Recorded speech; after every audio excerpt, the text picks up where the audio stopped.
Green Valley International School. Let us join hands to empower the future of nation.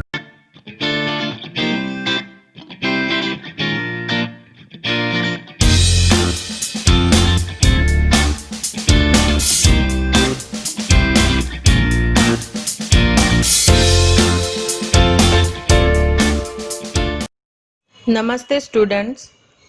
Today we are going to begin lesson 3. આજે આપણે lesson 3 શરૂ કરીએ છીએ. lesson 3 છે એ બે પાર્ટમાં આપણે સમજીશું. ઠીક છે? So let us begin. Before we start the actual lesson, let us see the pre-task. Lesson શરૂ કરતા પહેલા આપવામાં આવેલ પ્રી ટાસ્ક જોઈએ. પ્રી ટાસ્કમાં તમે તમારી ટેક્સ્ટ બુકમાં જોશો તો એક ચાર્ટ આપેલો છે. એ પાઈ ચાર્ટ છે. અહીંયા થોડોક ડિફરન્ટ ચાર્ટ છે બટ સિમિલર છે. તો એ ચાર્ટમાં તમને અલગ અલગ ક્રાઇટેરિયા આપવામાં આવેલા છે. જોઈ શકીએ છીએ કે 10% ગિટાર, 14% ફ્લૂટ, 26% તબલા અને 50% હાર્મોનિયમ. કરવાનું શું છે? Study the chart and write a paragraph by answering the questions. આ ચાર્ટને સમજીને અને એમાં આપવામાં આવેલા જે 10%, 14% અલગ અલગ જે ભાગ આપેલા છે એને સમજીને નીચે આપવામાં આવેલા ક્વેશ્ચન્સને મદદથી એક પેરેગ્રાફ લખવાનો છે. ક્વેશ્ચન્સ જોઈએ. Musical instruments liked by students. આ તમારા પેરેગ્રાફનું હેડિંગ હશે કે સ્ટુડન્ટ્સને કયા મ્યુઝિકલ ઇન્સ્ટ્રુમેન્ટ કેટલા ગમે છે, કેટલા સ્ટુડન્ટ્સને ગમે છે. તો એના ઉપરથી આપણે ક્વેશ્ચન્સ જોઈએ. Which is the most popular music instrument. સૌથી વધારે પસંદ પડતું મ્યુઝિકલ ઇન્સ્ટ્રુમેન્ટ કયું છે? Which is the list popular musical instrument. સૌથી ઓછું ગમતું અથવા તો પોપ્યુલર મ્યુઝિક ઇન્સ્ટ્રુમેન્ટ કયું છે? How many of the students like the flute. કેટલા ટકા વિદ્યાર્થીઓને ફ્લૂટ ગમે છે? What is the difference between the popularity of flute and that of tablas. Tabla અને ફ્લૂટ બંને વચ્ચે કેટલા પર્સન્ટેજનો તફાવત છે? કેટલા ટકા ફ્લૂટ વધારે પોપ્યુલર છે અથવા તો તબલા, એ દર્શાવવાનું છે. Which instrument is liked by half of the students. અને જેટલા સ્ટુડન્ટ્સનું આ એક સર્વે થયો છે એમાંથી અડધા સ્ટુડન્ટ્સને કયું ઇન્સ્ટ્રુમેન્ટ છે, મ્યુઝિકલ ઇન્સ્ટ્રુમેન્ટ એ સૌથી વધારે ગમે છે એ દર્શાવવાનું છે.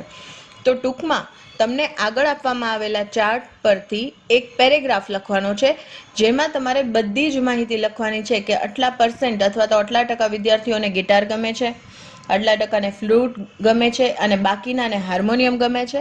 તો એ આખું દર્શાવતો એક પેરેગ્રાફ લખવાનો છે અને પેરેગ્રાફનું શીર્ષક એટલે કે ટાઇટલ હશે musical instruments liked by students.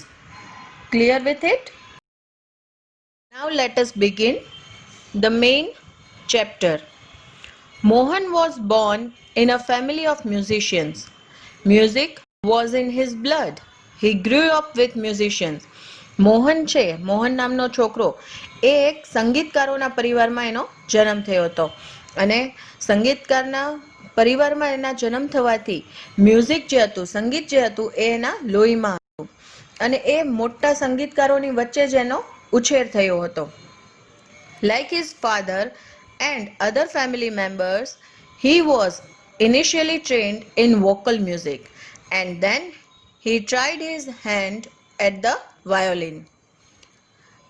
એના પિતા અને બાકીના જે પરિવારના સભ્યો હતા એમની જ જેમ મોહનની પણ શરૂઆતના સમયમાં વોકલ મ્યુઝિક એટલે ગાવાથી શરૂઆત થઈ. મ્યુઝિક એટલે કે સંગીત શીખવાની શરૂઆત as a musician, as a singer એની શરૂઆત થઈ. પણ પછી સંગીતની માહિતી મેળવ્યા પછી એણે એને જાતને વાયોલિન નામના ઇન્સ્ટ્રુમેન્ટ વગાડવા માટે તૈયાર કરી. When he was about 10, he started liking sitar. અને જ્યારે 10 વર્ષનો હતો ત્યારથી એને સિતાર ગમવા માંડ્યું. He was also trained in it and played it for about 3 years. એણે સિતાર શીખવા માટે પણ સિતારની પણ વિદ્યા મેળવી, સિતાર કઈ રીતે વગાડવું એનું શિક્ષણ મેળવ્યું અને એણે અંદાજે 3 વર્ષ સુધી sitar વગાડ્યું. A German lady came to stay with Mohan's family to learn music from his father. અને એક થોડા સમયમાં એક જર્મનીથી એક સ્ત્રી આવી અને એણે મોહનના ઘરે રહેવાનું શરૂ કર્યું. શા માટે? કારણ કે એ મોહનના પિતા પાસેથી સંગીત શીખવા માંગતી હતી. It was then that the guitar entered in his life. He began his experiments with that beautiful instrument. અને એણે એ સમયે પહેલી વખત ગિટાર સાથે એનો પરિચય થયો મોહનનો. કારણ કે જર્મન લેડી જે આવી હતી એ એની સાથે ગિટાર લઈને આવી હતી અને મોહનને ગિટાર પ્રત્યે એટલો બધો લગાવ થઈ ગયો કે એણે નવા નવા એક્સપેરિમેન્ટ્સ છે એ ગિટાર સાથે કરવાના શરૂ કરી દીધા. No other instrument now in my life, I want to play the guitar only, said Mohan to himself.